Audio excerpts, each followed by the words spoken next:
이사야 6장 8절 시작. 내가 또 주의 목소리를 들으니 주께서 이르시되 내가 누구를 보내며 누가 우리를 위하여 갈고 하시니 그때 내가 이르러 내가 여기 있나이다 나를 보내소서 하였더니. 아멘. 이사야 6장 8절은 그리스도의 사명이라는 것은 무엇인가? 우리가 그리스도의 사명. 우리가 그리스도의 사명 그러면서 우리는 사명답게 살 수 있으려고 발버둥을 쳐야 돼요, 사실은. 아멘. 특히 교역되던 그리스도의 사역이 사명이 얼마나 중요한지 모릅니다. 그래서 이 목회자들이 사명받지 않은 사람은 갈 수가 없어요, 사실. 여러분, 목회자가 많잖아요.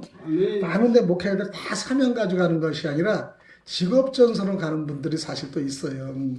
내가 고등학교를 나와서 취재기 한다니까 가는 분들도 있는가 하면은 또 어떤 분은 아버지가 억지로 가라고 해서 가는 분이, 어머니나 아버지가 억지로 가라는 분이 있고, 어떤 분은 직장과 열심히 하다가 지속적으로 주님을 만나면서 내가 이 길이 아니라는 걸 깨닫고 돌아온 분들이 있습니다. 특히 영국에서는 직장을 다니다가 45살 돼야지 목회가 기준이 있어요. 우리는 아무나 그냥 목회가 됐지만 영국의 목회는 사회생활을 꼭 해야 돼요. 그러니까 사회생활을 하지 않고 하는 목회는 이 사회를 파고 들어갈 수가 없어요. 그리고 세상을 알지 못해요.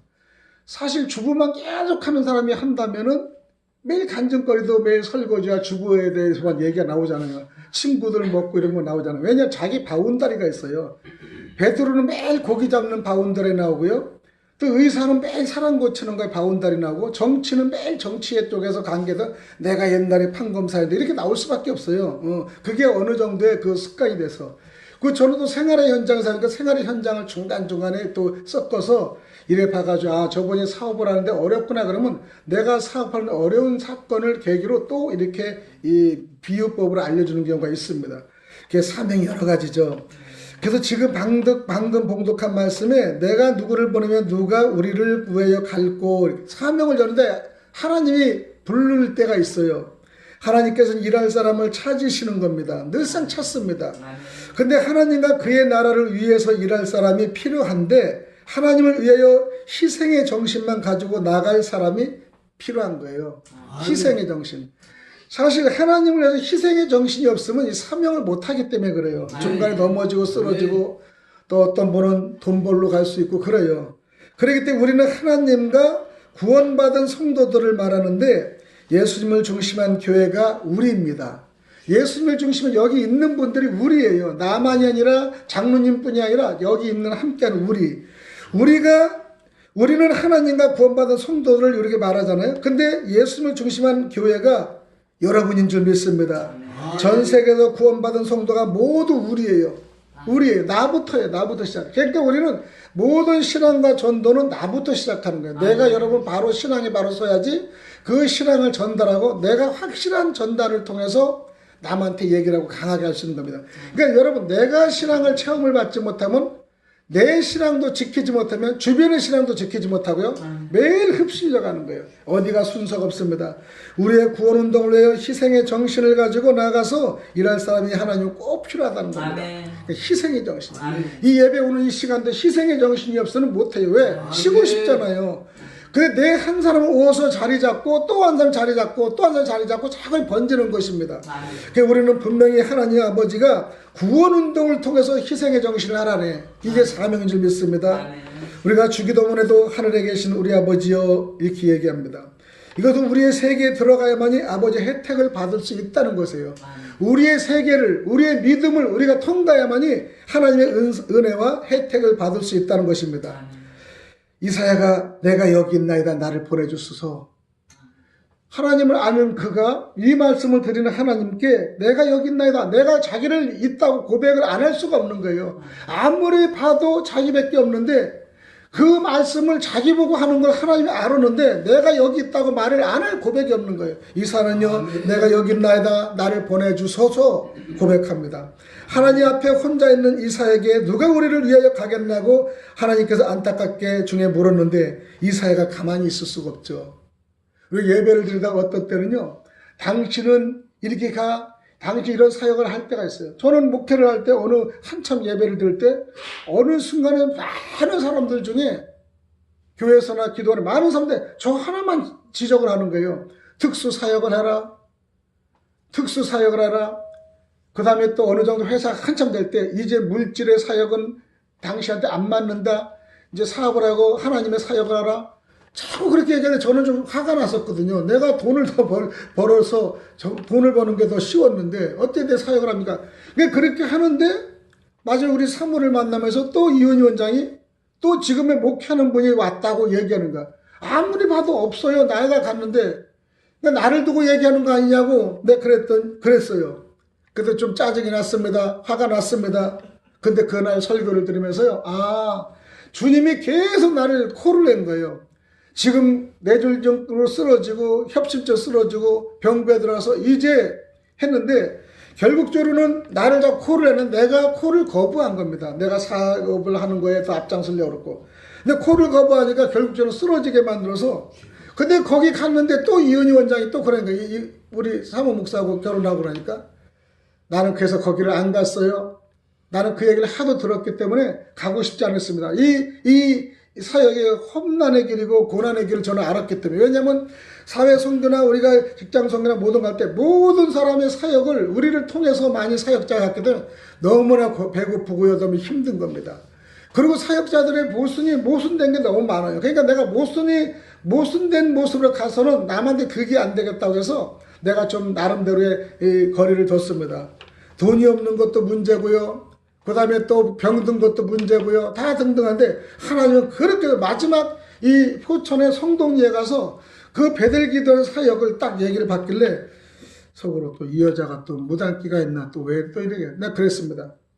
근데 그때 내가 여기 있나이다 내가 고백을 한 거예요. 그리고 그날로 바로 다음날 신학교 가서 입학을 재등록을 한 거 아니에요.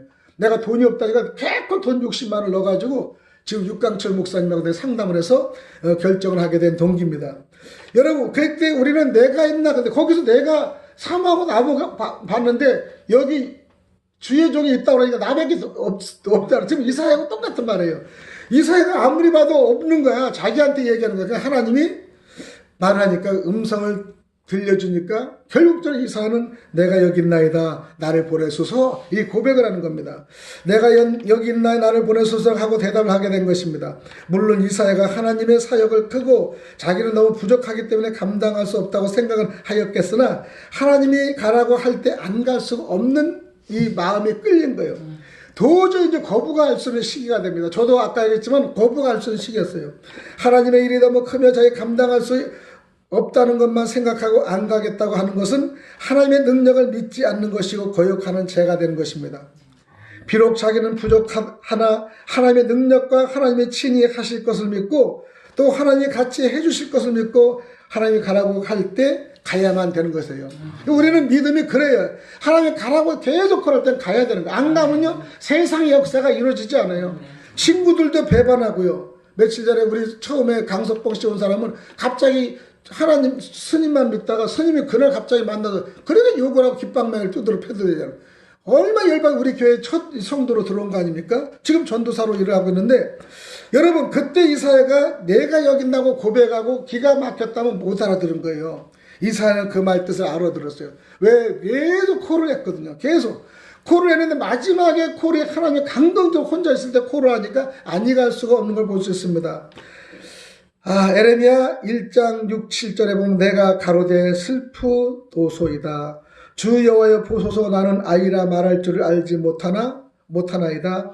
여호와께서 내게 이르시되 너는 아이라 하지 말고 내가 너를 누구에게 보내든지 너는 가며 내가 내게 무엇을 명하든지 너는 말할지라 하는가.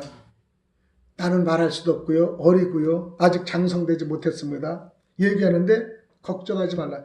너는 이제 아이의 신분을 띠고 내가 무엇을 시키든지 내가 동행해서 할다는 겁니다.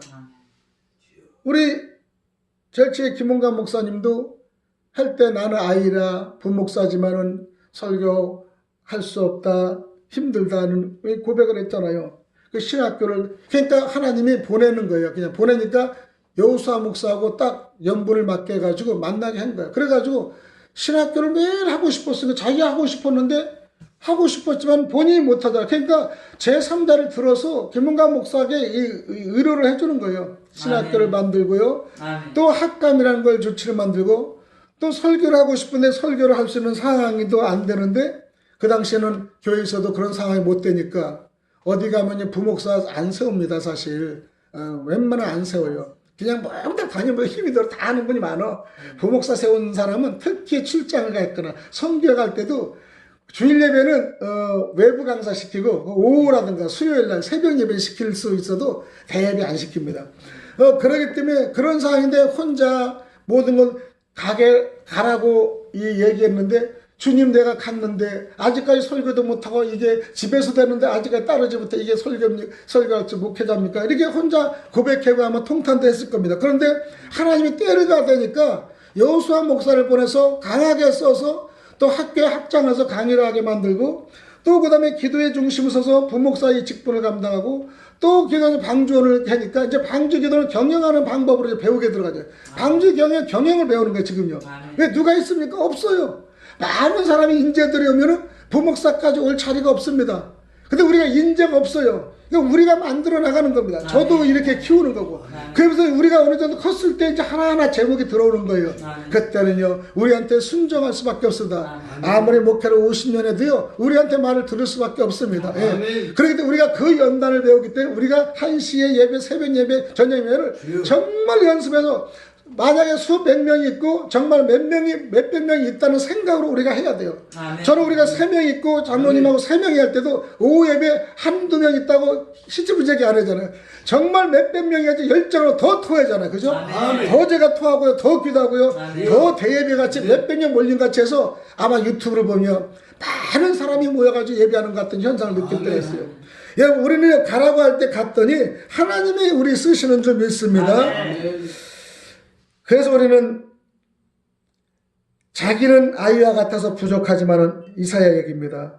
하나님이 가라고 할 때 하나님만 믿고 나가는 것이 순종이고 믿음인 줄 믿습니다.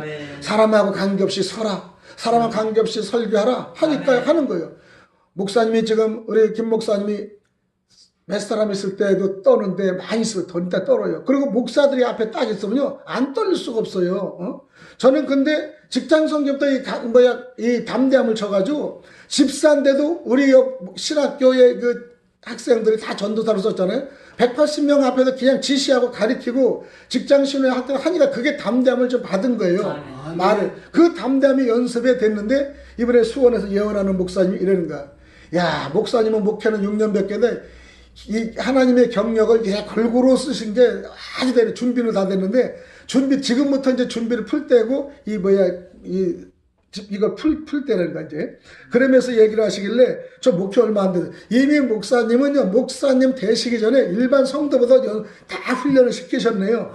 거기에 대해서는 조금도 상황을 하지 말라는 얘기예요. 이제는 나가라는 겁니다. 인본주의 우리는요 아무리 일이 크고 작아도 하나님이 친히 역사하시며 그 이루어진다는 것을 믿어야 돼요. 반면에 하나님이 가라고 하지 않았는데 자기가 가겠다고 나서는 것도 잘못이요. 인본주의입니다. 다른 사람이 하니까 나도 하겠다는 것도 안 됩니다. 또 자기 생활 문제 해결을 위해 직업적으로 복음 나서는 것도 안 됩니다. 이건 사명자가 아니에요. 이거는 피하는 겁니다. 인류 피하는 거예요. 하나님이 나라를 위해 나가는 길은 많은 고난과 환란이 있어서 생명까지 내놓고 가지 않으면 안 되기 때문입니다. 정말 생명까지 내놓으면 이 사역이 힘들어요. 여기까지 오는데도 우리 사모하고도 얼마나 다툼이 있었습니까? 한 분은 편안히 가자, 나는 끝까지 사명을 감당하다. 계속 싸우는 거예요. 근데 소크라테스 같은 유명한 그분도요 악처를 만났기 유명한 사람이 된 거예요. 어느 목사님이 그래요. 우리 개혁주의자 루터의 와이프도 엄청 악처라고 얘기 들었어요. 그러기 때문에 루터가 이 싸우면서 이 개혁을 한 이 일을 할 수 있다고. 왜냐면 안에서 너무나 선하면요 매일 둘이 쎄쎄쎄다 일을 못해요. 그런데 훌륭한 사람은 부인하고의 관계없이 자기의 사역에 집중해요. 그러니까 집안이 좀 시끄러울 수도 있어요. 근데 사역자는요, 한 곳에 치우라기 때문에 어쩔 수 없습니다. 하나님 나라를 위해 나가는 길은 많은 고난과 환란이 있어서 생명까지 내놓으면 안 돼요. 생명 뭡니까? 가정도 내놓을 때가 있어요. 그러니까 우리 성경에 보면은 군인 가면은 가정을 잊어버린 거예요. 병사는 가정을 잃고 3년 동안 그냥 병사 노릇해야지. 군에 간 사람이, 지금 군에 들어간 입대한 사람이 훈련을 안 하고 매일 집 생각하고 애인 생각하면 어떻게 되겠습니까? 그런데 탈령을 할 수밖에 없는 거예요. 중간 도중에요. 그래서 우리는 생명까지 놓으면 안 되는데, 이 세대는 왜냐? 악한 세대이기 때문에 그럽니다. 하나님의 사명을 감당할 악한 세대들이 우선은 우리를 잡고요, 못 가게 만들어요. 이왕이면 편하게 가지. 예배가 뭐 일주일에 한 번만 예배도 드려도 되지. 자꾸 반대하는 거야. 새벽 예배 뭐예요? 새벽 예배. 오후 예배 뭐하러 한식 예배 드려. 늘상 방해합니다. 그래서 우리가 신분이 있음에도 이걸 자꾸 거부하는 거예요. 참 저는 감사한 게요, 일주일 내내 교회에서 살았어요. 왜? 일이 없어서 산 거예요. 저는 무역 본부장으로 직급을 있음에도 했다는 것은요, 지금 보면 저는요, 그때의 목회를 이미 한 거예요. 그때의 목회를. 지금 목사는 오히려 좀 덜해요. 오히려 안수 집사할 때 얼마 사역을 하는지 몰라요. 일은 일대로 바쁘고요. 그리고 새벽에는 교회에서 자고 또 새벽 출근하는 게 많았어요. 여의도 순복음에는 앞쪽에는 딱 이렇게 예배하고 2층에는요 다 자다가 예배 드리고 바로 가는 사람도 많아요. 그러니까 2층에 있으면요 여기서 그냥 자요. 자고 예배 드리고 자고. 그러면 거의 동기들 만나요. 전도사들, 그 사역자들 만나고 사업하는 사람 만나고 또 어렵고 힘든 사람도 만나요. 그러면 보통은 자기 자리가 있어 거의. 그럼 저는 맨 앞쪽에서 두 번째 내가 자리 거기 가서 하고요. 10시까지 새벽 예배를 우리는 새벽 4시까지 하잖아요. 금요 예배. 요즘 일찍 끝나요. 새벽 4시까지 자고 새벽 예배 4시까지 끝나고 5시에 1시간 눈 붙이고 또 새벽 예배를 하고 그냥 들어갑니다. 그러니까 늘상 교회 안에서 사는 그게 훈련이 다 된 거예요. 새벽이. 그러니까 다른 목회자보다 좀 새벽을 어려워하지 않는 건 있습니다. 하나님의 나라를 위해서는 환난과 고난이 있어도 생명까지 내놔야 돼요. 우리는 그렇지 않으면 사역을 할 수가 없습니다. 두 번째는 우리가요, 하나님의 사역은 우리가 온 전심을 다해야 됩니다. 전심을 하지 않으면 안 돼요.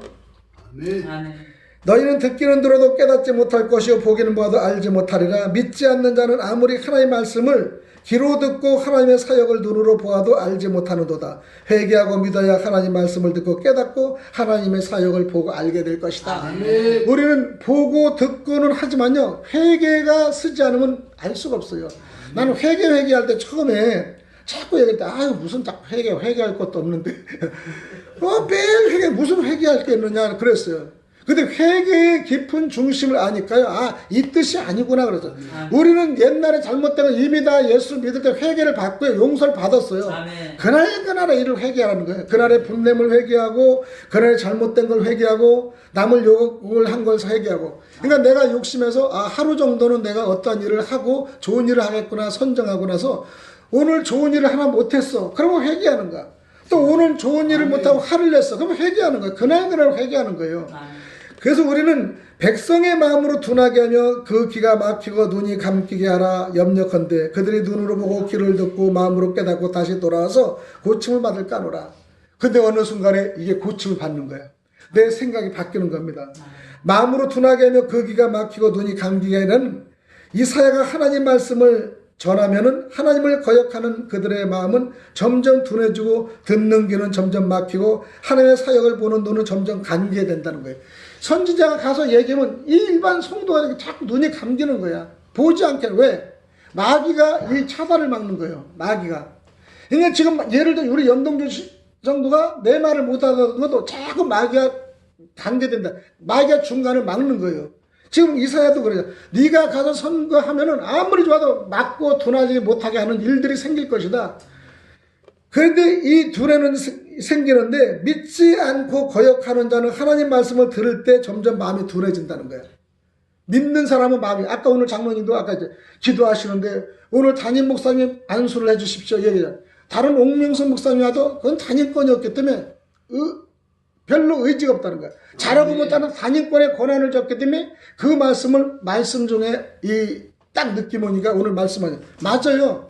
왜 단일권이 필요하냐면 수많은 기라성 같은 목사들 결국은 단임을 통해서 축복을 하게끔 하는 질서예요. 베드로를 통하고 예수님을 통해야만요. 그러니까 일반 장로, 일반 목사들이 여기서 아무리 설교해도 그분은 설교로 마음을 돌려만 주는 것뿐이지 결정의 스파크는요, 이 배터리가 딱 들어간 충전 마이너스 플러스는 그 사람과 이 플러스예요. 그랬더니 그 말씀으로 주셨다고 그러는데 그건 맞는 말씀입니다. 그래서 우리는 고침의 눈이 점점 막히고 눈이 점점 감기게 되어 완악해지고 하나님 점점 멀어지는 거예요. 말씀도 더 멀어지는 거예요. 그러니까 예수를 설 믿으면요 더 완악해요. 차라리 안 믿은 사람보다 더 이상해져요. 그러니까 예수를 왜 마귀들이 막 집중적으로 공격을 합니다. 그러니까 말씀을 들으면 얘가 하나 변화가 되면 세상이 변화를 받으니까 마귀들이 싫어하는 거예요. 그러니까 내가 믿음이 강건하게 쓰지 못하면 자꾸 변화를 받지 못합니다. 우리는요 하나님과 1대1로 집사 때 엄청난 사역을 받았기 때문에 목회자 사역보다 더 심하게 받았어요. 염려컨대 그들이 눈을 보고 귀를 듣고 마음으로 깨닫고 다시 돌아와서 고침을 받을까 하노라. 그들이 고침을 받을 가능성이 없는 것을 가리키는데 그들은 죄악과 불순종이 너무 커서 회개할 가망이 없기 때문에 하나님께서 멸하기로 작정된 자들에 자꾸 들어도요 나중에 작정해. 아 너희들은 회개할 없다. 이제 이 사회를 통해서 마지막 경고를 이스라엘 백성한테 하는 겁니다. 그러므로 하나님이 심판이 작정된 이상 하나님께서는 그들이 다시 돌아와 고침을 받지 못하게 하신다는 것이에요. 이것은 곧 그들이 하나님의 진노와 심판을 면할 수 없다는 것입니다. 말씀이 들어요. 그러니까 노아가 그처럼 막 했잖아요. 결국적으로는 자기 말을 듣지 않고 기가 이사야 선지자를 보낸 것이 기가 막히고 눈이 막히니까 이사야 방주에 들어오지 못했잖아요. 그러니까 8명만 들어오고 그 수십만이 못 들어와서 전부 다 멸절을 당했지 않습니까? 지금 이 시대가 이 시대예요. 아무리 말을 들어오지 않으면 그때는 이제 심판의 날에 멸망할 대상을 뽑겠다는 겁니다. 얼마나 무서운 말인지 몰라요. 마지막에 지말이라는 것을 늘상 얘기합니다. 그래서 사람들이 내 입을 인하여 모든 일을 너에게 하느니 이는 나 보내신 일을 알지 못함이라. 예수를 보내신 걸 알지 못하는 겁니다. 세상의 성도들을 핍박하는 것은 하나님을 알지 못하기 때문입니다. 세상에 하나님을 알지 못하기 때문에 사람들한테 핍박을 당하는 거예요. 이 모든 일은 성도를 미워하고 핍박하는 사단의 짓입니다. 예수님이 오셔서 진리에 대해서 말씀하시지 않으셨다면 죄를 깨닫지 못했을 것으로 죄에 대한 가치가 없었을 거예요. 근데 이 성경에 보면 진리를 깨닫고 뭘 하지 말라는 거 있는데 이 말을 깨닫지 못하는 거예요. 그래서 깨닫게끔 자꾸 했는데 깨닫지 못하면 하나님도 손을 놓겠다는 겁니다. 예수님이 오셔서 진리를 말했기 때문에 이제는 너희가 핑계하지 못하고 가책을 받을 것이며 또 하나님 앞에 가서 그 말씀대로 심판을 받게 될 것이라고 분명히 기록됩니다. 계명이 있기 전에 죄가 있어도 죄인 줄 몰랐어. 제가 몰랐습니다. 제가 죽었었다고 고백합니다. 그러나 계명이 이름의 계명으로 인하여 제가 심히 죄되게 되어 세력을 쓰게 된 것입니다. 로마서 7장 14절 죄를 알게 된 거예요. 성경 말씀을 듣기 전에는 죄인 줄 알지 못했어요. 몰라죠 진짜. 지금 세상에 사는 게 저건데. 근데 성경 말씀을 듣고 보면 죄인 줄 알아요. 이것이 뜰리는 겁니다. 성경 말씀을 듣고 죄를 깨닫지 못하면 그 사람은 아직까지 멸절될 짐승이라고 하는데 성경 말씀을 들으니까 이게 내 잘못했네. 이게 잘못했네. 계속 깨닫는 거예요. 말씀을 통해서 깨닫는 겁니다. 그래서 성경 말씀을 듣기 전에 모르는 거는 당연한 거죠. 성경 말씀을 듣고요. 하나씩 깨달아야 됩니다. 아멘. 그러면 차라리 듣지 않고 알지 못하는 것이 낫지 않겠느냐고 하는 자가 있습니다. 그렇다고 하나님의 심판을 면할 수는 없는 거예요. 양잿물, 독약을 알지 못하고 먹어도 죽습니다. 하나님은 말씀대로 심판하지 공의대로 심판하시는 것을 우리가 알아야 돼요. 알지 못하면 회개할 기회가 없습니다. 알기 때문에 회개. 그래서 하나님은 회개 역사를 기다리는 거예요. 다 죄인인데 회개하라. 천국에 가까우나 회개한 사람을 찾겠다는 것입니다. 다 몰라요. 그러나 이 말씀이 들어가면서 회개를 하는 거예요. 아 내가 오늘 말씀대로 살지 못하면 회개하고요. 오늘 말씀대로 화를 낸 걸 회개해요. 이렇게 회개하면서 변화를 받는 게 하나님의 말씀입니다. 미리 말씀을 듣고 죄를 깨달아 회개하고 가시를 맺는 자가 복이 있습니다. 마지막으로 15장 23절 예수님은 하나님 보내셨고 하나님 명한 대로 말씀하십니다. 행하셨습니다. 예수님이 하나님 말씀도 그대로, 예수님이 우선 개인적으로 마음대로 한 게 없어요. 전부 다 하나님 말씀은 그대로 전하는 거예요. 아멘. 또 목사들도 하나님 말씀 그대로 전하는 거예요. 그냥 변함이 없어요. 물론 목사들이 사리적으로 얘기하고 돈 벌어 잘못된 그런 목사들도 있겠지만 거의 예수님만을 전하는 겁니다.